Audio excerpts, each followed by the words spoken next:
Awake living into uncharted territory together, accelerating your wellness path, plus your interconnectivity at the same time. It's not your grandma's ayurveda, but it kind of is. It's the Yoga Healer Real Life Show with Kate Stillman. Hello, it's Kate Stillman, and welcome back to the Yoga Healer Real Life Show.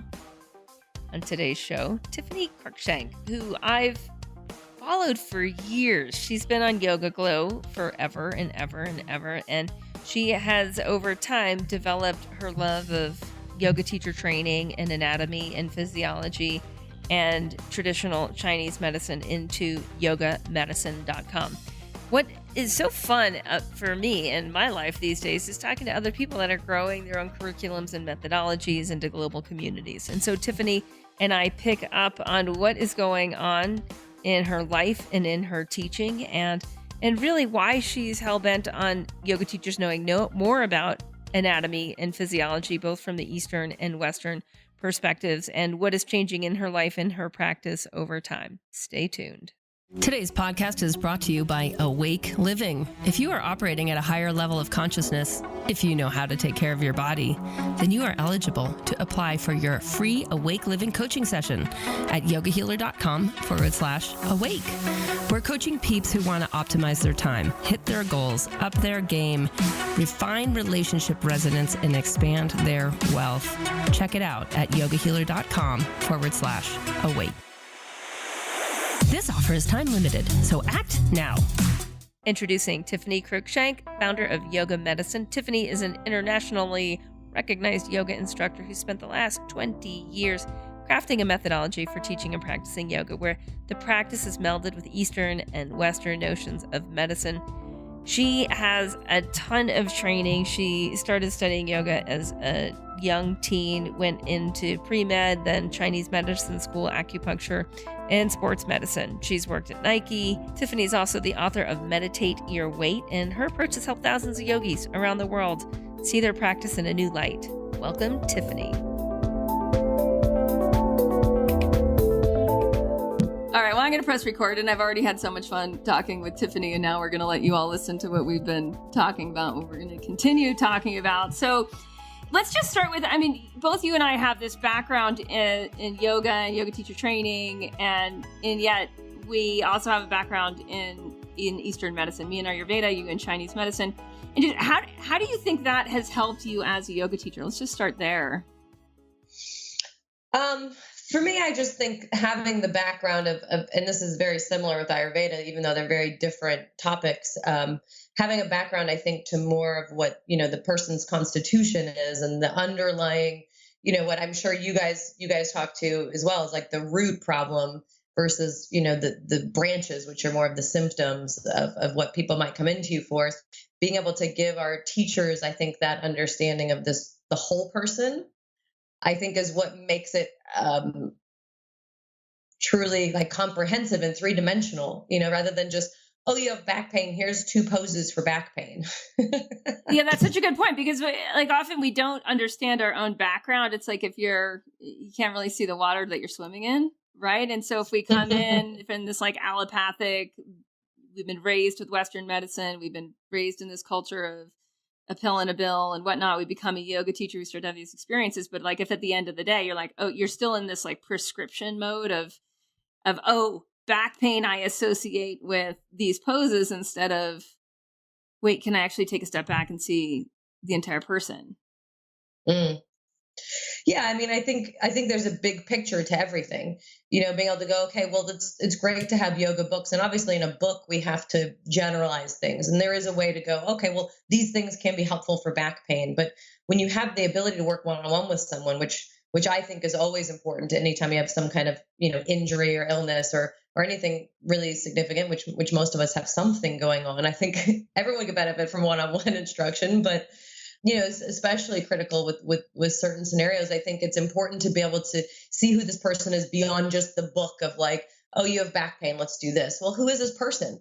In Chinese medicine, we look at, one of the big things is like, are they more deficient? Are they more excess? Are they more yin or yang or cold or hot or, internal or external? There's all these different divisions and then elements and layers of, really simple things. And, I think in yoga, we don't have to be able to diagnose them. In Chinese medicine diagnosis, which I'm sure isn't similar in Ayurveda, is pretty intricate and complex and takes, I went to Chinese medicine school, did my pre-med and then 4 years of Chinese medicine school. And even then you graduate and, you learn a lot just practicing over the past 14 years or so. I've seen patients, and it's, I think as a yoga teacher, we don't need that. Like, the great thing about being a yoga teacher is it can be really simple, but if we can take some of these concepts from Ayurveda and Chinese medicine that are really relevant to yoga and our students to get back and see the big picture of like, okay, well, this person's having low back pain. That's a symptom thing. That's a branch, not the root of the problem. And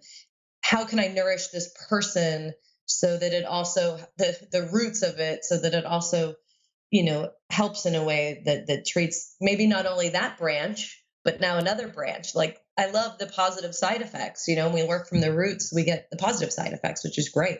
Yeah. Yeah, it's like that concept of exponential value that I don't think is talked about that much, but how it's like that's sort of how you're on the right track is the value provided. It starts to get exponential, whether it's in self-care, whether it's being treated by, whether we're working with somebody, right? It's like, orient life towards exponential value, and there's a level of depth and interconnectivity that otherwise don't happen. Well, and I say, we always have our teachers do these really in-depth intakes. And part of it's not that like all of those symptoms are meaningful, but those are things you can go back to then maybe a few months later and be like, oh, by the way, how are your periods doing?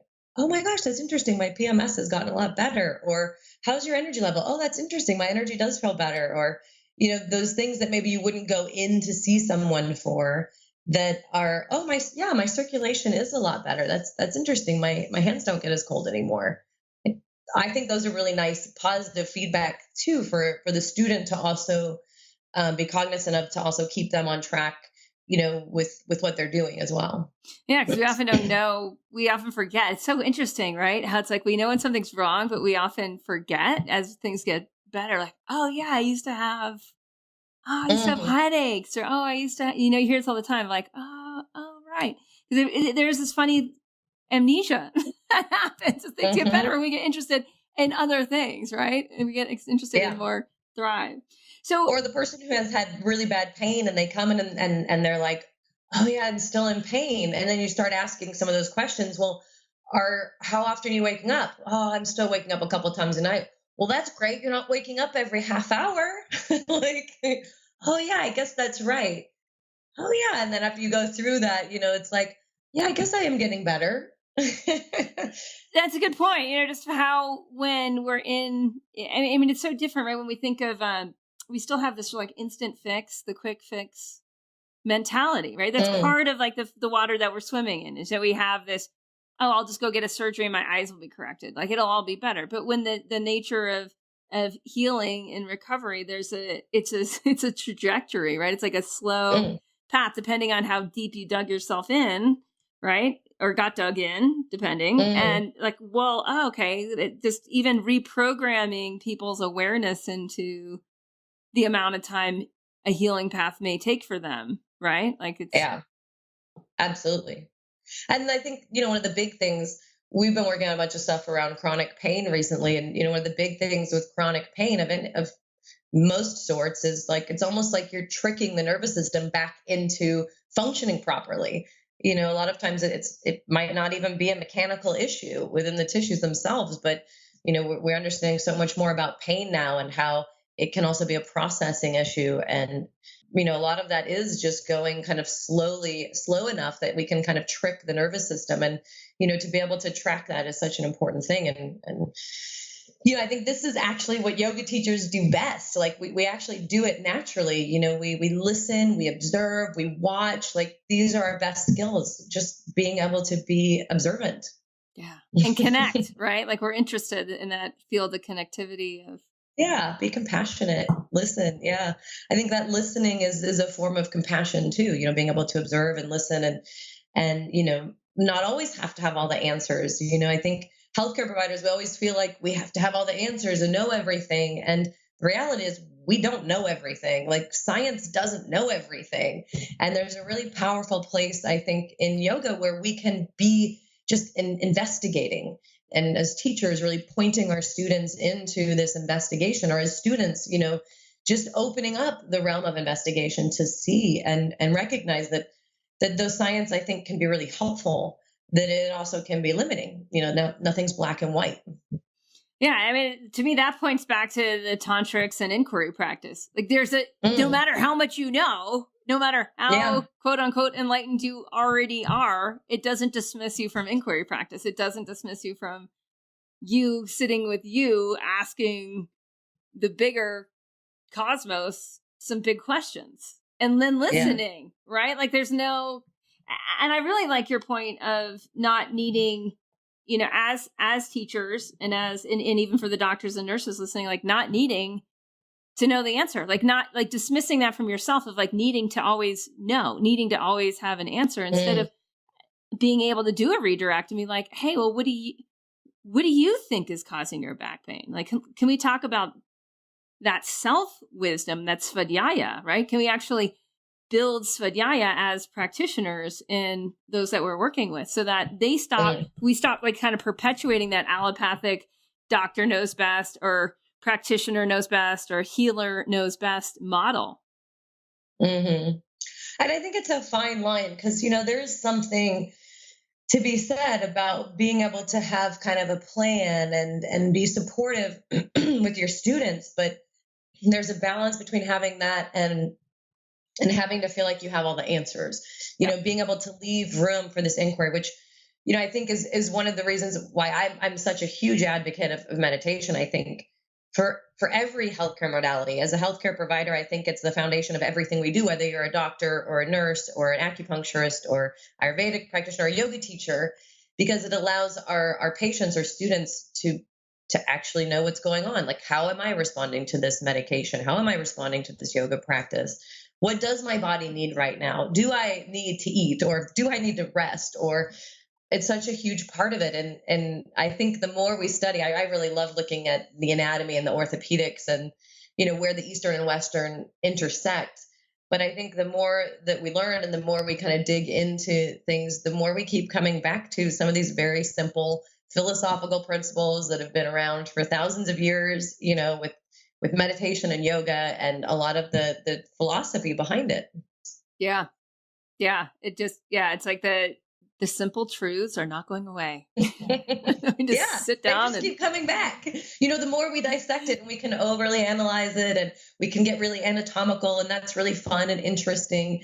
But, it just comes back to some very simple, basic truths, like simple things in your yoga practice. Like, do we need to go to extremes? Do we need to have this extreme flexibility or strength even, or lack of, how do we find this middle path? How do we be content? How do we self-study? How do we practice nonviolence? And, all of these, basically you could just come back to some of the simple stuff you began with when you maybe first started studying philosophy and yoga. Yeah. Right. It's like, just hit the yama and niyama list. Again and again. Pretty much. So let's talk a little bit about when you decided to create your own methodology, your own curriculum, because we have some similar paths in that of this impulse to basically build something that maybe felt very original or felt like a morphing of a few different things into a new thing.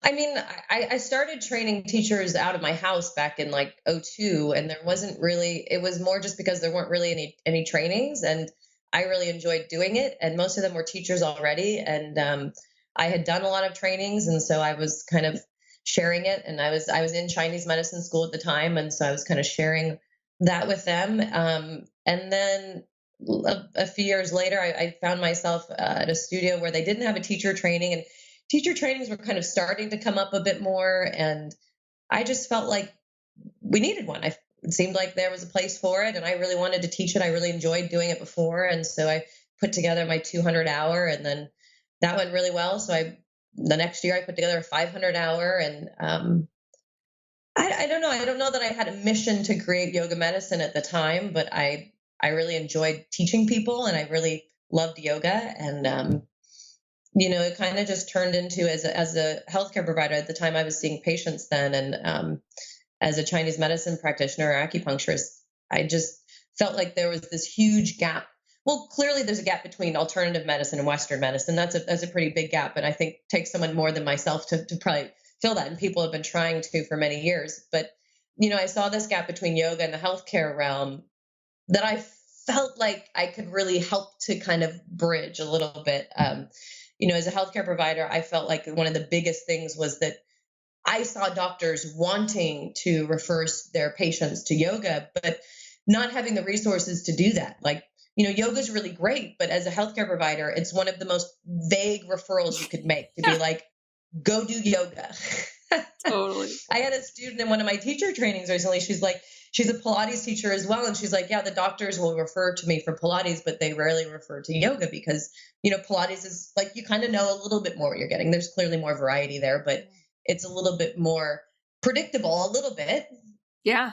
Not to say there's not a lot of variance within it, but, in yoga, like you could be going to someone and you could be chanting the whole time. You could be going to someone and meditating. You could be going to someone and doing handstands the first time, in a group class, right? Yeah. Yeah. You could go and do yin. You could go, we're all aware of the variance there. So as a healthcare provider, what I wanted to do was also create a way to train teachers so that they were aware of more of this Western side, not to be a doctor, but to be cognizant of what their doctor's referring them for and kind of some of the basics of anatomy and physiology and also really know the tradition of yoga and how they fuse together so that the practitioners could get on our site and see exactly, it's all just based on transparency. They can see exactly what they've done, exactly what they've studied, how many hours in the shoulder they've done or the spine or Chinese medicine or whatever, just to use that transparency as a way to bridge. So for me, it was always more about how do I bridge this gap between the medical world? Because as a yogi and a healthcare provider, I feel like yoga and meditation are such a huge asset and a missing link, I think, in what's become such a big issue now is health and wellness and preventative medicine, and such a missing link to be able to kind of help a little bit. And my hope is that many other people like yourself will be doing the same thing. I don't think it's about one person, but about many of us doing this and providing this because, the more, the better. Yeah. I mean, statistically, we're not getting healthier as a species. Right. It's so funny. We're living longer, which is interesting. We're living longer. Which makes health and wellness more important, right? Yeah. For me, I'm going to live to be 80 or 90 years old. I'm definitely going to want those to be good years, hopefully. Well, and then you get the biohack. I've listened to a lot of like biohackers, longevity dudes, and they're aiming for like 180. And you just think of, it's wild. I mean, it's truly wild where we're going at like this tip of the spectrum, right? We've got these people that are like lifestyle designing to the max. And I put the yogis in that category because we do lifestyle design to the max. Like we're all talking about the whatever, like, oh, did you add turmeric to your green juice this morning? Right? Like we're doing it, and this, we're using our bodies as a laboratory, right? And we're experimenting. This is all part of that nature of that what naturally happens with yoga is that we get really curious about who we are and what this life is. And to some degree, what we have control over. Right. Yeah. And then, I think it becomes that mindfulness that inspires people to investigate. Is turmeric helping me? Like maybe so.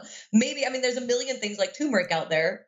Yeah. That can be helpful. And so I think we have so much information at our fingertips now. It can almost be too much too. People obsess on the healthy side of things, and there needs to be a balance. I don't personally want to live forever or for even 100 years. And I think that's kind of the yoga part of it too, is like, are we afraid of death? Can we enjoy what we have when we have it and try and appreciate our lives and be healthy so that we can enjoy them? There's clearly a physical element to this too, beyond just the mental and the spiritual that they clearly feed off of each other. Can I take care of myself without like ruminating and obsessing about it, and still allow me to appreciate the moment and not be afraid of when it might end? Yeah. Not need to live to be 180. No. But why not? If you're interested in it, like, why not? Right. So like, I think there's that side of just getting, like, to your point of not just about how long you live. It's about feeling better every day. It's about feeling good every day, feeling as good as you want to feel, and having that choice, right? Having the micro decisions throughout the day to line up to the experience that you want to have. Right. And that's so much of just, and it's a good point. I mean, because there is that statistic. I know a lot of people get confused about not really thinking it through, that like, oh yeah, how long am I going to live? And is longevity something I'm after? And I hear a lot, especially the older populations or people that are more stuck or more in victim mode, of the sense of like, I don't want to, I'm so attached to what I like and what I don't like. I'm so attached to this personality and what, this physiology, what it likes and doesn't like. Like, I'm not willing to make the investment in changing that, even though it would make for a better tomorrow. But they don't compound that forecasting over time to lead that, like, well, that's going to lead to more and more. It's already leading to suffering. You compound that with time, it leads to more and more suffering, right? Absolutely. So a big part of what you've done is helped yoga teachers, the ones that you're training, get more of a foundation with anatomy and with physiology. Is that both Western and Eastern anatomy, physiology? Or is it mostly allopathic? All right. When we get back from this quick break, find out more about what's going on in Tiffany's home yoga practice and how she's balancing work and travel and life. This episode is brought to you by Yoga Health Coaching. The next level of your wellness career requires diet and daily habits coaching. For the next level of being a wellness leader, you want a colleague community that is at the level of engagement and the level of success you want to operate at. You want a community to engage and stretch your potential. Impact and income go hand in hand. That is why both components get equal face time in my 15-month Yoga Health Coaching certification training. We're enrolling our 2017 future yoga health coaches right now. Space is limited and we sold out spots in 2016. So if you want it, you better get on it. I am known for igniting ambition in future wellness leaders, make a stand for healthier communities, and earn according to the results you guide your peeps into. That is the core of yoga health coaching. Start with this free 1-hour training. Your next step is to go to yogahealthcoaching.com/coach and get your free training. Yeah, I mean, the Western side of anatomy and physiology with more of the traditional side of yoga. And then, my background is in Chinese medicine. So we use Chinese medicine within that and within the yoga practice as well. Not that I'm adverse to Ayurveda. I love Ayurveda. It's just not something I know as much about or very much about. I know enough, but just a little compared to many people. So I mean, one of the things is as people and as yoga students, as yoga teachers start to understand, I mean, to me, it doesn't matter if it's like Eastern, there's a sense of energy, right? We have different words. We have different concepts that unpack really physical experiences. It does, it's like, what is it, whether we're talking about Jing or Shen or Prana or Ojas, right? It's like, it's less to me about that. And maybe there's these subtle differences or whatnot, but the concept of being of feeling our energies, of feeling our qualities, of our characteristics, of being in touch with, in communication with our organs, right? That it takes the very allopathic Western physical organ and it gives it a spirit, like it gives it a name. It gives the person a chance to connect with themselves, right? On a deeper level. Mm-hmm. What's your sense in seeing as people understand whether it's like their physical anatomy or some of the more spiritual sides of the Eastern ways that we understand our physiology? What do you mean?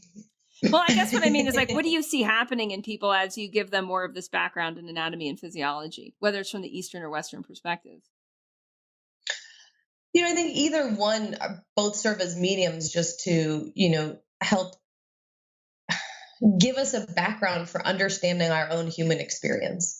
I think nothing, the powerful thing about yoga is that nothing trumps just what I feel right now.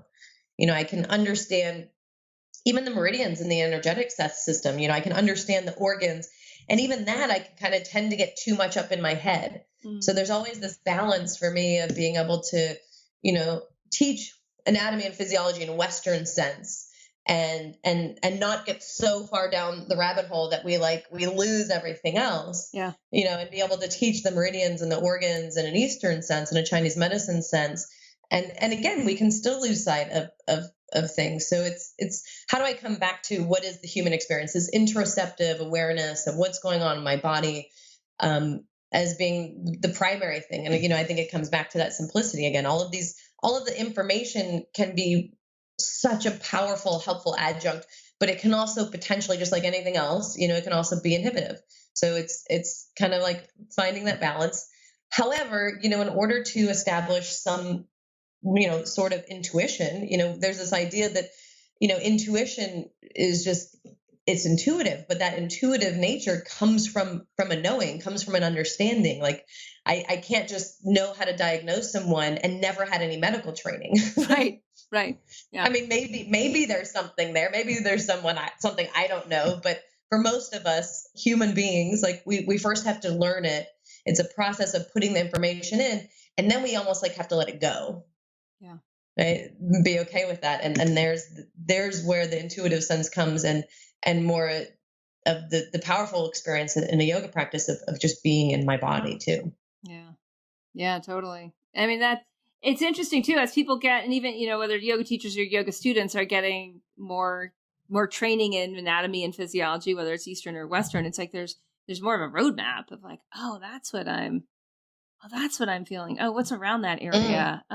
Okay, well, what is that? I mean, and I think that going back and forth between Eastern and Western becomes more and more important, whether like someone's got SI pain for a while and then they learn about their chakras and they're like, and then they learn about the emotional components of their chakras or whatever. And they're like, oh, right. And like some light bulb goes off between the physical and the emotional.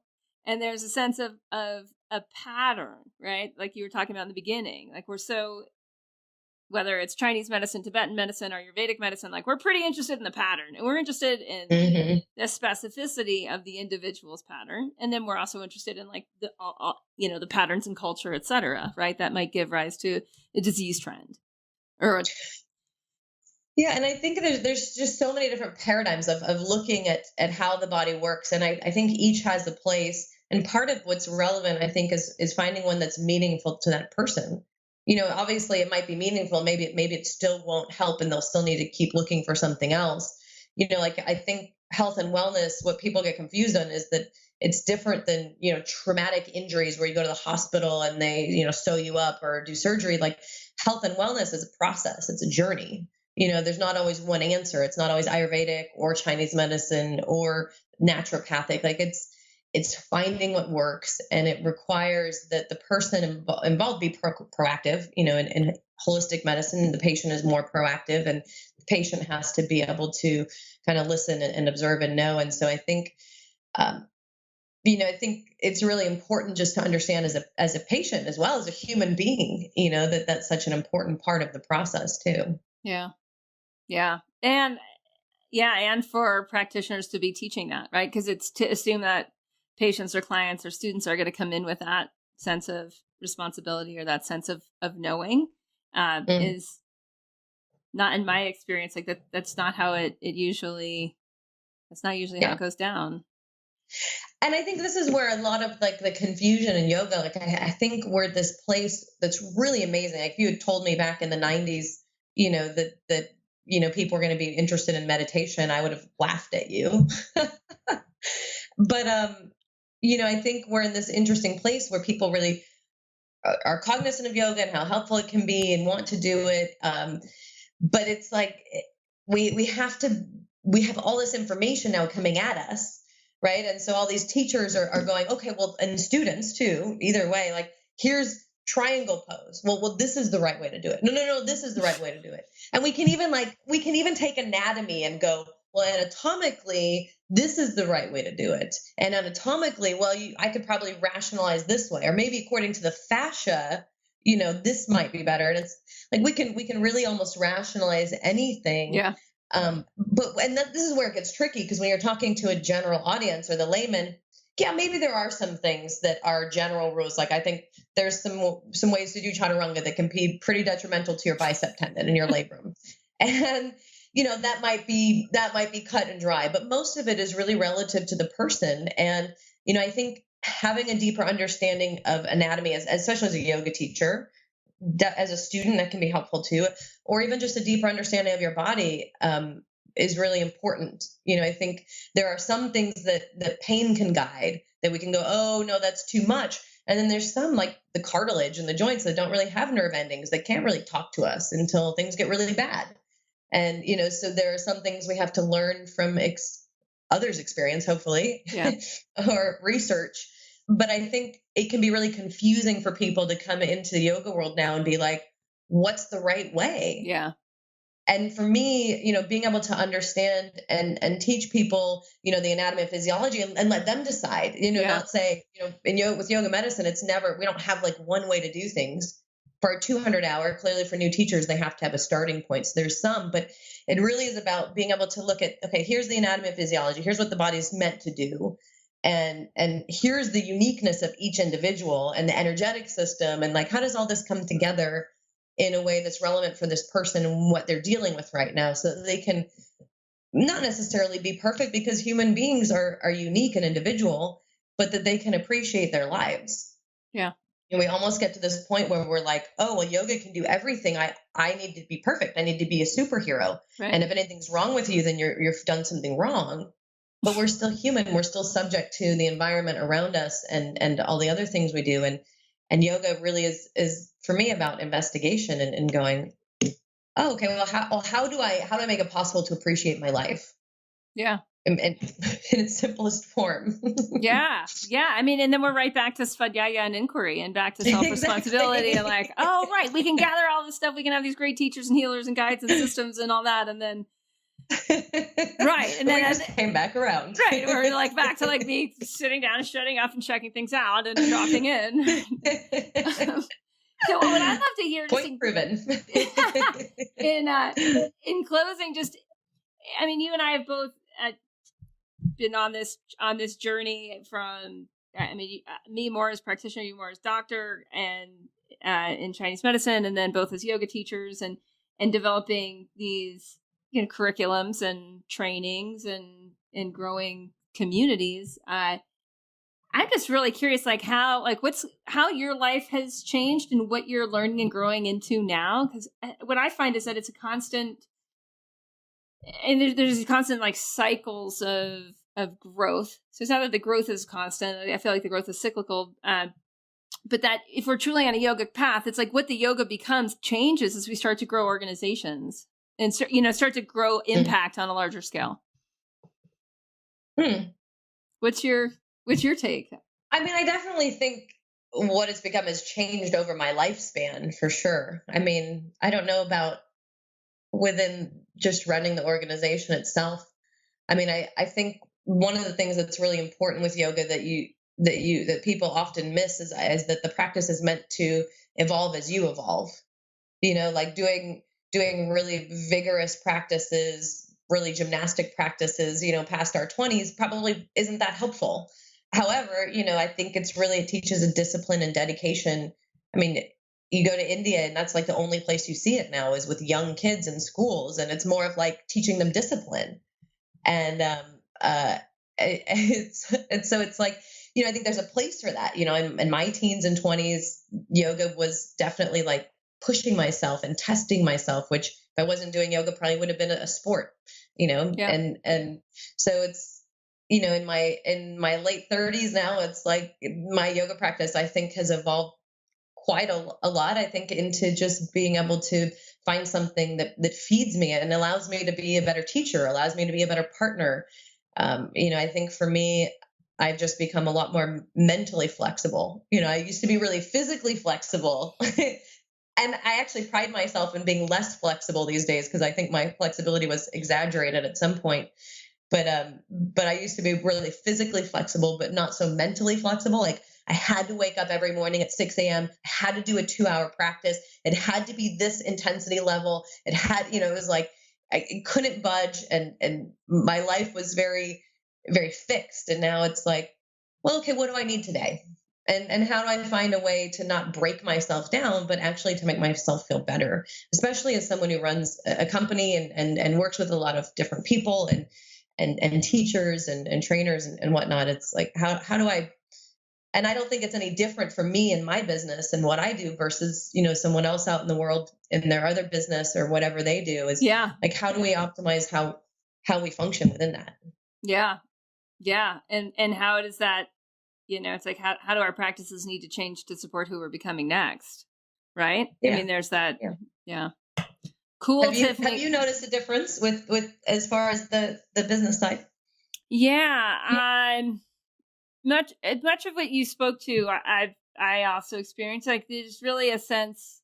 I mean, especially as yoga healer and yoga health coaching is growing, and their needs of me are definitely more in terms of my core strengths is to really pay attention to what feeds and nourishes my core strengths as visionary creator and as someone with a lot of leadership skillfulness and strategic thinking. It's just like, okay, well, what do I need to do to make sure that is how I'm showing up for sure, like that, and then just seeing like what's non-negotiable.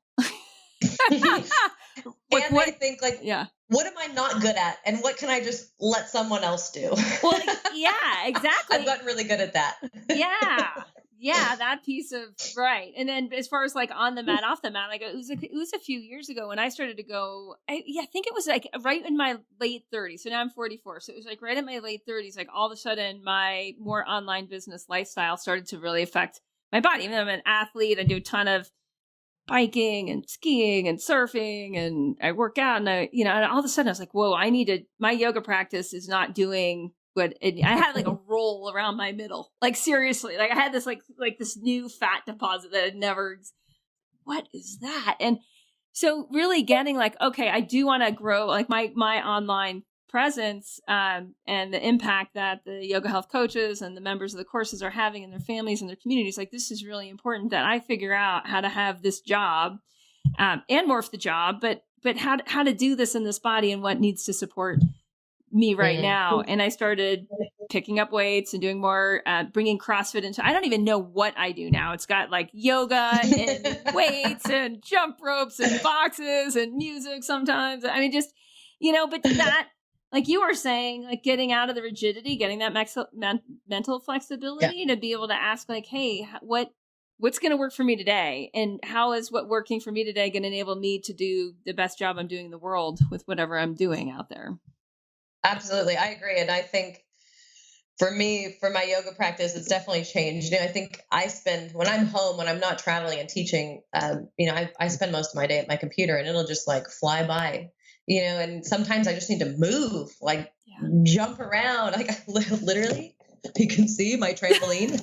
That's awesome. Right behind my desk where I will literally sometimes just get up and jump around. But I think there's that sense of sometimes just needing to move, and maybe it's yoga, maybe it's not. But for me, the yoga part of it is whether that's my exercise for the day. Like you can move in yoga and get exercise. I used to pride myself in like, that was the only thing I did. Now I don't really care. Like if I want to move, I want to move. And if yoga is my exercise, fine. But more importantly for me, like the yoga is feeding myself. It's more like nourishment. It's like sitting down to eat a meal. Like, what am I going to put in myself? What's my fuel? And, for me, the yoga practice isn't so much about having to exercise or do certain things vigorously or, movement wise, but this is my time to like, what do I need? Yeah. Yeah. Amen. Beautiful. And protecting that as a practice, or protecting that as a like something you're paying attention to or investing attention in a certain time of day. Yeah. Awesome. I'm at a standing desk right now. I have 2 standing desks and a walking desk in my house because I've really realized like, wow, sitting, I can't do too much of it. So I highly recommend for anyone who's listening. And I have a kneeling chair and a ball and a regular chair. Right? Because the modern day office looks like part workout room. No, it really does. And if you're in an office and you're too stagnant, I love it. I love it. My kneeling chair.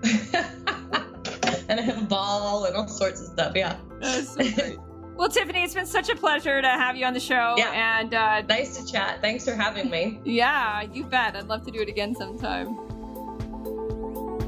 Thanks for listening to yet another episode of the Yoga Healer Real Life Show.